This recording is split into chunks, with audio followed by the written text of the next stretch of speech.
if I could invite Pat from Hornbill, Greg from Kelviron, and Prem from Manage Engine, if you'd like to join us all, and we will start the panel discussion and Q&A. Hi, Pat. Hi, Tessa. How are you? How are you? I'm good, thanks. How are you? Yeah, really good, really good. Sun's shining. What can I complain about? Oh, no, nothing. You can't actually. And I think we've got Greg joining us and Prem. And I'm hoping Hi, Tessa. Hi, Greg. Hey. How are you? You good? Good, thank you. Yes. Good. Let's just see if we've got any other guys joining. Hi, James. Hello. Hi, everyone. How are you? And okay, so I have some few questions for you guys, and I know, Greg, you've got to disappear quite shortly, so if it's okay, I'll just ask Greg a couple of questions first, if that's all right with everybody, and then I'll bring everybody else in, because there were a couple of specific questions for Kelviron that we didn't get to at the end of your session. Is that okay? All right, Greg? Yeah, absolutely. So the first question I wouldn't mind you answering for our audience was, just find it.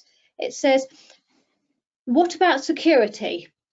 Can the information exchange between this platform and the client systems be detailed and encrypted? Absolutely. All of the communications that are going on between the system are all encrypted using the encryption capabilities of the APIs. So that might be SSL, secure HTTPS, native Windows authentication, PowerShell encryption, whatever the API supported, the tools actually tie in and use the native encryption capabilities within the platforms. And it can even be running in your own private networking address space as well, so that you've got secure comms within only your own platforms. Lovely, thank you very much. And this now question is for both Pat and Greg. Somebody's asked, and you can both answer this, what's the difference between Hornbill and Kelviron? So I'd like you two to answer that question. I don't think I'm best placed to answer that. Pat, would you like to go first? I think the main difference, Greg, correct me if I'm wrong, but basically Kelviron is basically an IT operations management tool, so it deals with your automation, and Hornbill deals with the IT service management and the ITOM. So I think if you have your existing service that you're completely happy with it, it's doing what you want, it's all up to date and stuff like that, you might be looking at Kelviron to automate some stuff. If you weren't entirely happy with your existing service desk, you might be looking at Hornbill to replace that and add the automation capabilities. Agreed. Definitely, that's the key thing, is that our platform wraps around any service desk and gives you those automation capabilities, and beyond the service requests, right out to infrastructure type things like patching and VM provisioning and storing data in both on-premise and cloud stuff. But exactly as Pat said, if you've got Hornbill or you're looking for a new service desk and considering Hornbill, then you have the automation in the Hornbill platform. Mm-hmm. And we can wrap around the other things.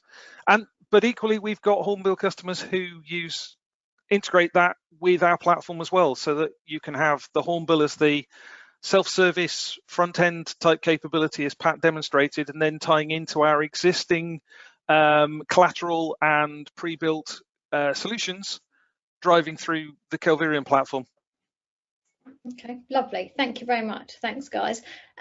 Prem, are you there? I can't see if you've joined us or not. Yeah, Tessa, I'm on the line. Sorry, I can't see you. That's absolutely fine. I just have a quick question for you, actually, that just come up just while we're chatting now. So just bear with me a second. I'll just pull that question up. It says, for Manage Engine, if I want to set up onboarding routines, would I have to submit a separate request to each of the involved service desks, i.e. HRM, facilities, IT, finance, etc.? Not necessarily. We can. Yes, sorry. Yes, Tessa, please go ahead. Yeah, sorry, I was just going to say, so is it one request or multiple requests? All right, it's going to be one request, but internally it will trigger multiple tickets. So it can be configured to trigger a request bundle. So once you submit a request for a new hire, it'll automatically trigger multiple requests to different service desks. All right. Okay. And upon the completion of different parent and child tickets, you can then go and close the primary ticket. So that is how it works. Brilliant, lovely, thank you. I have a couple of more generic questions I think I'd like to put to all of you today. We've got till about 2 o'clock, and I have a couple of generic questions, then a couple more detailed questions that have come through for each of you. So perhaps, Greg, I'll ask this first question to you, and I'll ask the same question as well to all of you to give you an opportunity to respond. The question is, how do organisations manage automation beyond the immediate creation of automation processes? Do they have someone employed to configure and provide governance? So this is a bit more of a generic question in terms of your experience. Absolutely. Automation starts as a journey. So you generally start, lots of companies start with our particular use case, looking at the wider platform. And as you start to build out, you do a team. So we work with many customers, and those who've gone on actually have an automation practice. So as you start freeing up the first people from implementing automation, those people can now start to actually apply their brains and intelligence to business critical stuff, and they become an automation team helping everybody else. So we typically end up with a small team, who's managing it, often reporting in at the highest level, because you're looking at business benefits across the whole business. And they lead the automation. They're typically supported by 2 or 3 people, technical leads who are automation experts. And then you bring in the subject matter experts from each of the affected teams. So if you've got an Active Directory type thing, then you want to bring in the Active Directory people who spend their life fiddling with that, who have issues, backup, storage, the poor people who are left trying to keep all the services compliant and meet all those storage patching and updating, who have much more work to do and no days in the week left over to try and do it. Helping them, they will identify, once you have automation, can you help me do this? Yes, this is how we build it. I can help you start, and then they become a practice. And I find with experience, as soon as you show people there is a way to not do the boring repetitive work, you generally end up with a queue outside the door of your virtual office going, help. I think we've still got Lawrence from Malemba with us, have we? No, have we got James? Yeah, I'm still here. Hi, James. Would you like to take that question? Just in terms of, how organisations are managing automation. Yeah, of course. I mean, one of the core requirements of any organisation that's looking for new tool sets really is around the core automation piece of the software, and to manage the infrastructure and beyond, whether that's internally within the Alemba Service Manager solution or externally to other solutions. And of course, lots of organisations that we work with do have employees that are primarily looking at ways to automate various different functions across the business, whether that's for IT, whether that's for HR, for ERP, for finance solutions, and so on and so forth. But generally what we find is that when we initially onboard a customer, it's all the common automated functions, such as the one that I went through in the demonstration there, like the new employee requests, the leaver requests, the existing user transfers. And generally then obviously once they get to grips with the software through the Agile training approach, they're then easily able to extend the capabilities of the workflow and the automation through their own in-house expertise from an automation perspective, but then also through the GUI-driven workflow and the API and the webhooks capabilities that we went through within the demonstration. So I'd say that it's a 50-50 approach initially, and then obviously we then empower our customers to then take that on much more, as Lawrence showed within the initial slides, up to 70-90% to truly manage digital automation within the business. Fabulous, thank you very much. And what about you, Pat? What's Hornbill seeing? Well, it's exactly the same way. I think you start to automate those kind of repetitive things, join up labors, password updates, standard changes, software deployment, all that type of thing. Once you've done that, you typically will pull in other infrastructure teams. So the way things are going with everything possible by being migrated to the cloud at the moment. I mean, there's open APIs for everything. It's about 750 different integrations that we provide for cloud-based stuff out of the box. But you may have someone using HP Open Orchestrator or some of the Microsoft tools or Azure or Intune or something like that. And these tools now can be kind of loosely coupled together in a way that kind of wasn't possible before. But you may have infrastructure people writing PowerShell scripts and stuff like that.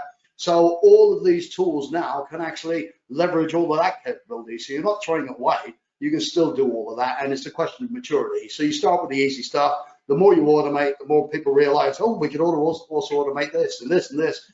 And it ends up being quite a force once it starts going.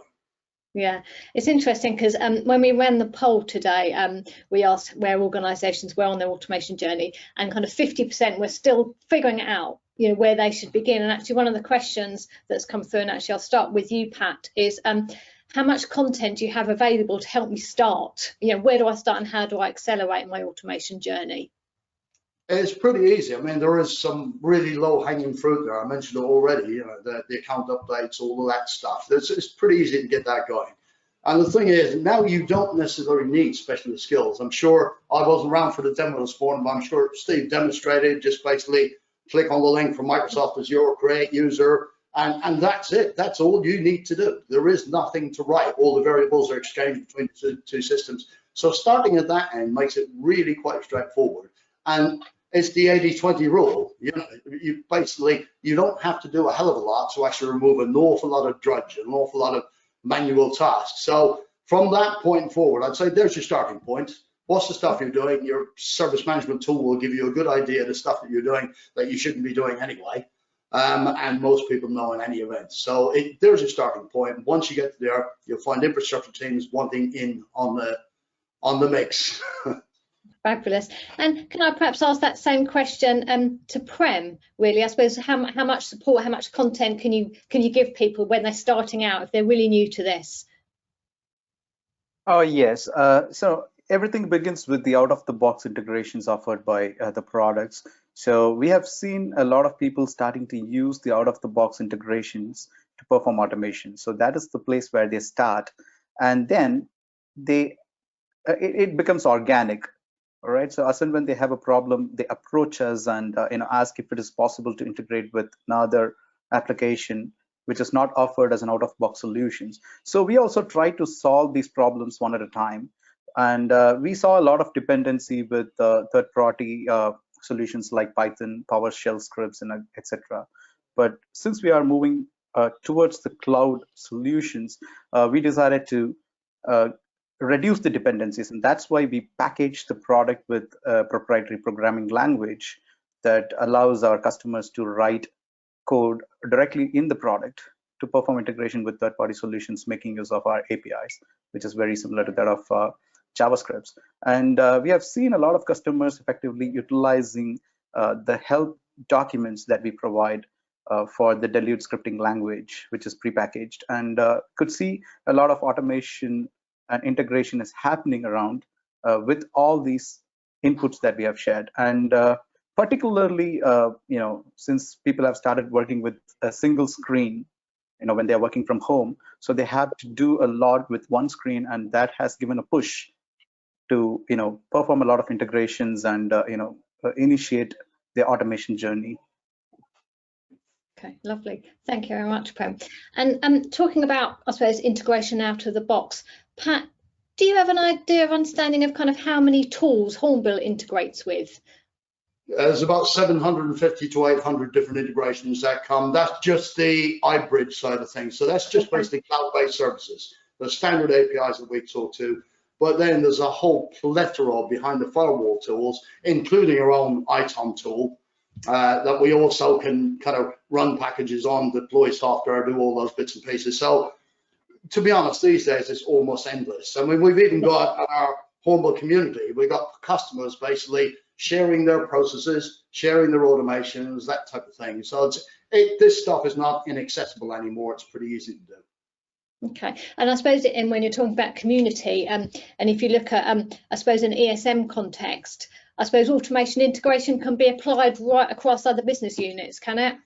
Absolutely. I mean, the example I think James demonstrated with a new employee. I mean, we've got customers. I think that was me. Yeah, well, HR are doing their thing in the recruitment process. Once they get to the end of that, essentially requests automatically get fired off and automation's automatic. So all you'll have is someone with IT going, yep, that's fine, approve. And then in the background, all of those capabilities actually get kicked off. In the same way as deploying software, I think the beauty of this and the beauty of the way this is heading is you don't really need a middleman anymore, apart from requests that need to be approved. Essentially, the customer can be in front of the self-service interface, say they want some software, it's deployed, it's done.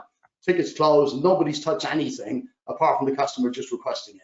So those type of things you can, and that adds an awful lot of really highly visible business value from the customer's perspective. If they can, at the weekend, request a piece of software and have it deployed there and then without anyone touching it, that's huge.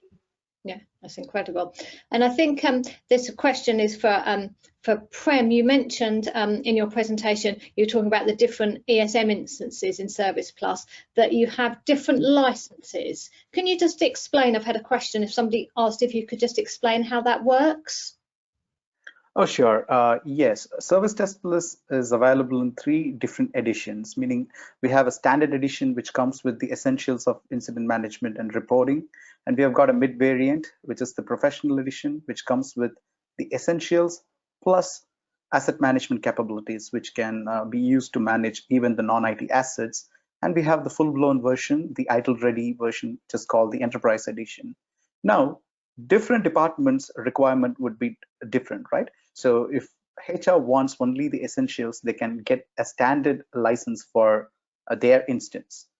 Facilities can use the professional edition for managing incidents as well as non-IT assets, and IT can use the enterprise edition. So our license is flexible, so you can get the license that you need. That way you can keep your costs down. So that is how the flexible licensing model in Service Desk Plus can be used to your advantage. Lovely, thank you very much. And I've just had a really interesting question. If I've got Greg with us here, Yep. I'm going to open this up to all of you, and you can all fight to answer first. Whose tool requires the least amount of technical know-how? Anybody can answer that. That's a loaded question for everybody, I think. I didn't know, I'm asking on behalf of somebody else. Not my question. Can I just make that clear?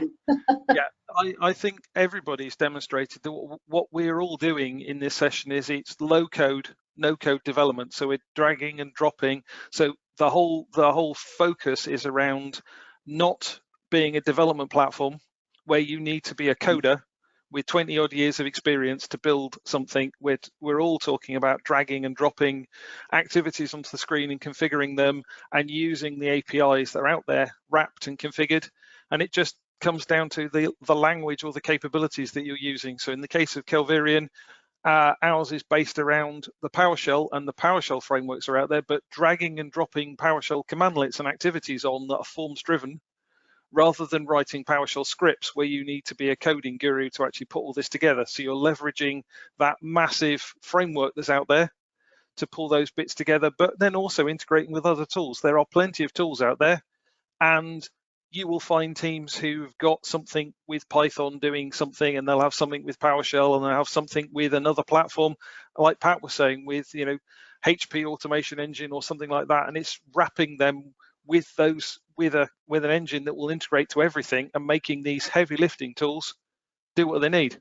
So you're not short of the expertise. It's using the tools that you've got with the subject matter experts you've got, rather than saying, here is a coding language, go learn the coding language, and now you can theoretically then go and build some automation with it. Yeah, we had on Pat, so say we had that question was specifically asked of Steve earlier about kind of what training was required. So go on, but I'll let you respond as well, Pat. Okay, well, from our perspective, let me just put it in context. Most of our customers now are doing a similar thing with their enterprise service management strategy, in that teams will say, HR team, they're like, oh no, you're changing the way we work. Take a big problem they've got and actually show them how that's done, and show them how to actually automate and take that problem away. And then typically what our IT teams do is give them a starting point, but it's theirs from that point forward. They configure it. They're business people. They don't need any of that capability to understand all the mechanics of the actual system itself, and they're designed to do that these days. Of course, on the automation level, it's slightly different. It's if you're doing the iBridge, which is a cloud-based integrations, there's no technical skills needed at all. All you need to know is, am I creating, deleting a user, resetting a password, whatever. Once you select that function, it's done. Now, at the back end, if you've got teams using behind the scenes, kind of behind the firewall tools, they will have an awful lot of technical capabilities, but wrapping into those tools and executing things is a pretty straightforward thing.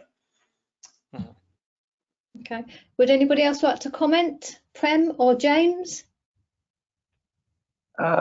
Yeah, so, when it comes to ease of use, that is what all the products are built to achieve. And, we have also taken a similar route.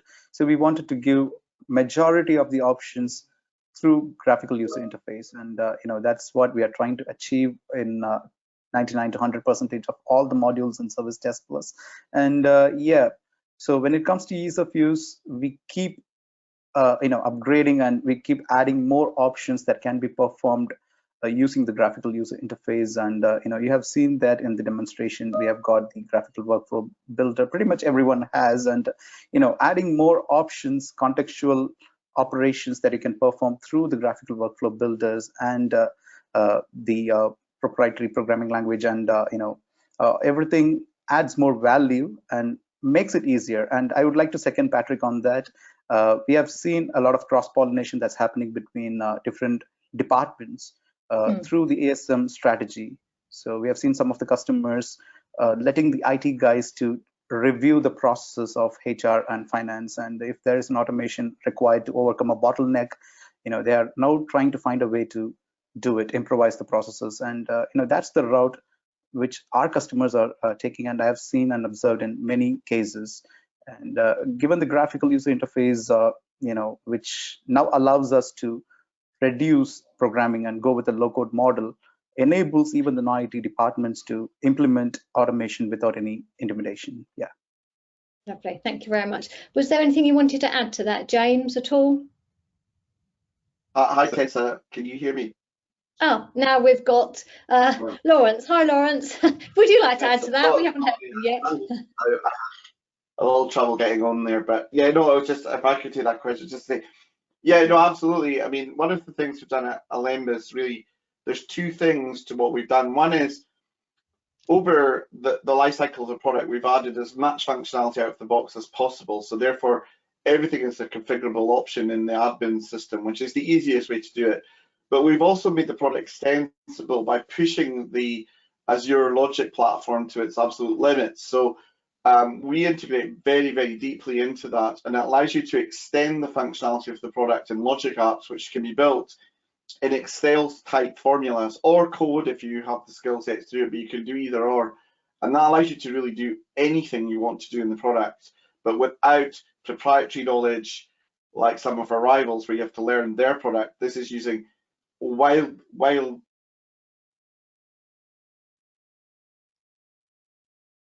more simple. It lifts any limitations on you. So if you do need to go beyond the scope of our tool, and our tool is huge, build your own things without using code, really without limits now. And therefore, again, it's abstracting the complexity of the market. But even in these tools, you do need to be organized and design what you want and build what you want as if you were going to program it, because ultimately the logic still has to be right. You do still have to be organized. Building those outcomes is now just much faster, much more cost effective than it used to be. Okay, lovely, thank you. You broke up a little bit, but I think we got the main part of the context there. I have another question. They're coming in thick and fast. Let's actually launch, as we were just talking, do you want to take this and then I'll hand over to the rest of the guys. In your experience, where multiple departments are used in the tool, does the configuration and customization tend to sit with hang on, I need to open that question up because I've no idea what it says. Does the customization tend to sit with the IT department? Should there be just one owner? Do you want to take that, Lawrence, first? Thanks, Tessa. In general, you do need to have a God user ultimately in every system, because ultimately someone has to control everything. But what we've done is we've segmented the administration so that, and probably other tools have done the same thing, so you can hand like effectively sub-administrators down to each department so they can look after their own things. So we have built like the workflow designer so that, you know, people in HR can build their own workflows, people in facilities,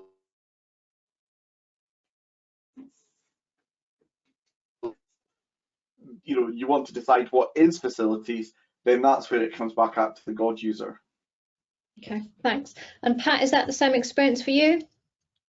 You've got to give teams ownership. So from our perspective, IT typically leads them there, or they come to IT with a problem. One of our customers has got a genius thing. I don't know if you, the Kanban boards. Well, their service desk has got a mechanism in place that basically any time they get contacted by a business unit that's got a challenge that they think they can resolve, they log it on an opportunities board. And what they do is they go along, they sit with that customer and they show them how you would automate that within the tool. And once you show them, they're off. I mean, you don't need to stay involved. They might call you back in to say, look, we need your help with this, whatever. But if you don't give teams ownership, they can't execute their own ideas, they can't automate their own processes. So you have to give them ownership.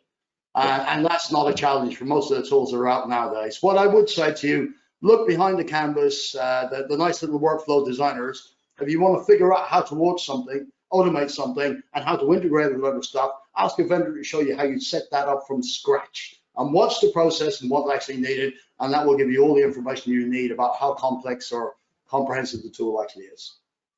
Fabulous, thanks, Pat. Yeah, we've heard quite a lot today just about empowering people to actually go and work it out for themselves, and actually that's really important. So I've got one last question which I've just come through. I fear we could be here till like 5 o'clock because the questions are coming and coming and coming, which is fabulous. So there's one last question, and then I'll finish off with a kind of a wrap-up question. So my last question, let's you might as well kick this off, Pat. Have you run into terminology issues when you apply the ESM product to various lines of business and support functions?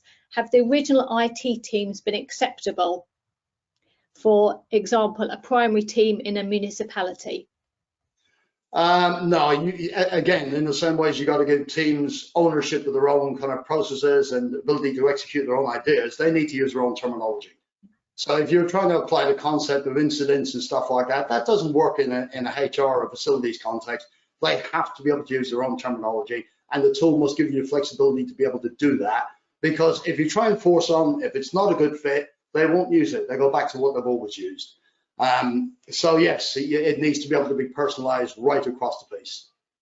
Brilliant, lovely, thank you. Okay, well listen, that was the final question from the audience. I'm going to bring the Q&A to a close. I'll just I think probably just finish with an opportunity for you guys just to share perhaps a final thought with our audience today. If you want them to take away or remember one thing about you and your organisation, what would that be? And I'll start with Lawrence. I think the thought I'd give you is that ultimately in the modern world where everyone's pushing to do more for less, is to think about automation as the way to enable that to happen. So if you want to of IT service, you need to remove those repetitive day-to-day tasks out of your workload to allow you to do something more creative and add more value to the business. Lovely, thank you. Prem, over to you. Oh yes, one of the unique I would say differentiators of Manage Engine is that we try to cover the entire IT spectrum with different point products and provide integration with Service Desk Plus, making Service Desk Plus as a command center for the entire IT infrastructure. So we have got different products, point products that can control and administer different variables of your IT infrastructure. So that is the key differentiator that I want to talk about. And the other area that we excel is the ease of use of the product. So we have got a very easy to use interface, and we keep adding more into the list, and that is one of the key things that we are focusing with. And since we have entered into the enterprise service management avenue, we have also got experience with facilities management. Previously, we have got previously we used to have a facilities management tool. Now we try to bring all that experience into enterprise service management and specialize every instance of enterprise service management service desk for a specific department. So as Patrick mentioned, we are trying to give different terminologies that are very native to different environments and keep it, nice and good for every department. So that is the direction that we are traveling at this point in time. Lovely, thank you very much, Prem. I'm not sure if Greg is still with us. I think he might have had to go at 2. So yes, so final word to you then, Mr. Bolger. Right, okay. What I would say is that we're entering into a period of kind of hyper transformation. That's happening now. COVID exposed systemic weaknesses, not just in IT, but right across the entire organization. As an employee, I have to engage with HR, facilities, and there's different ways of doing that and different mechanisms. Email these guys, go fill in this form, whatever. Enterprise service management now is the biggest opportunity for IT since IT. You want to demonstrate value, that's where you go. Fix problems for other people. Don't focus on watering your own garden when your house is on fire. So enterprise service management, that's where it's at, guys. And if you want to show value, all of the customers that we've got that have won awards, that have been recognized with their own companies, it's not because their IT is the most mature on the planet. It's because they're solving problems for other parts of the business and delivering value that's really highly visible. Fabulous. Thank you very much. Well, that brings that panel session to a close. So thank you very much, Pat. Thanks, James. Thanks, Lawrence. Thanks, Greg. Thank you for joining us. Thanks, Prem. And enjoy the rest of your day, guys. Take care. Thank you very much. Thank you. Thank you, guys. Bye-bye. Bye-bye. Yes. Bye. So that really now brings a close to our ITSM tool demonstration event today. Thank you so much for joining us. Can I just say thank you for being an engaging audience and asking lots of questions to our presenters today. Can I thank Kelviron, Hornbill, Manage Engine and Alemba for supporting today's event. All the presentations from today will be available after the event and they'll be emailed to you, so look out for those so you can view those again. Our next event is on the 20th of May. It's customer-centric performance metrics and you can sign up online at sdi-e.com. Thank you for joining and have a brilliant day. Take care.